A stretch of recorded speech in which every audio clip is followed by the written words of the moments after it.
నమస్తే అన్న. నమస్తే. గత 5 ఏళ్ళు జగన్మోహన్ రెడ్డి గారి పాలనలో ప్రజలు ఎవరు సంతోషంగా లేరు, పండుగలు కూడా చేసుకోలేదు. మేము వచ్చిన 8 నెలల్లో పండుగ చాలా ఆనందంగా చేసుకున్నామని చెప్పుకోవడం ప్రభుత్వ నాయకులు కార్యకర్తలు అంటున్నారు. నిజంగా చేసుకున్నారు ఆనందంతో? గత 5 ఏళ్లలో ప్రతి సంవత్సరం సంక్రాంతి పండక్కి రైతు భరోసా పేరుతో రైతులకి ఆన్లైన్ లో డీబీటీ ద్వారా ప్రతి సంక్రాంతి పండక్కి 6,000 రూపాయలు జగన్మోహన్ రెడ్డి రైతులకు వేసేవాడు. అమ్మఒడి పేరుతో సంక్రాంతి పండగ సందర్భంగా జనవరి 5-6 తారీఖుల్లో తల్లికి అకౌంట్ లో 15,000 రూపాయలు వేసేవాడు.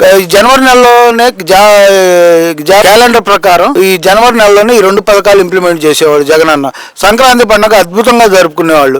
దసరా పండగకి ఒక పథకం అని, కాపు నేస్తం అని, దీపావళి పండగకి ఒక స్కీమ్ అని అనేక రకాలైన స్కీములు ఇచ్చాడు జగనన్న. అసలు ఎన్ని పథకాలు ఉన్నాయో కూడా నాయకులకి కార్యకర్తలకి తెలియనన్ని పథకాలు పెట్టాడు జగనన్న. దాదాపు 2,75,000 కోట్లు జనాలకి ఇచ్చాడు. అప్పు కూడా చాలా తక్కువ చేశాడు. ఈ 8 నెలల్లో కూటమి ప్రభుత్వం ఎంత అప్పు చేసిందో గడిచిన 5 సంవత్సరాల్లో కూడా అంత అప్పు చేయలేకుండా ప్రజలకు ఇంత డీబీటీ ద్వారా జగనాన్ని ఇచ్చి ఇంత అభివృద్ధి చేశాడు. ఎంతో అభివృద్ధి చేశాడు. మీరు వెళ్ళి చూడండి, పల్లెటూర్లు గాని పట్టణాల్లో గాని ఎక్కడైనా గాని మెడికల్ కాలేజీలు, పోర్ట్లు, ఎన్నో రకాల అభివృద్ధి.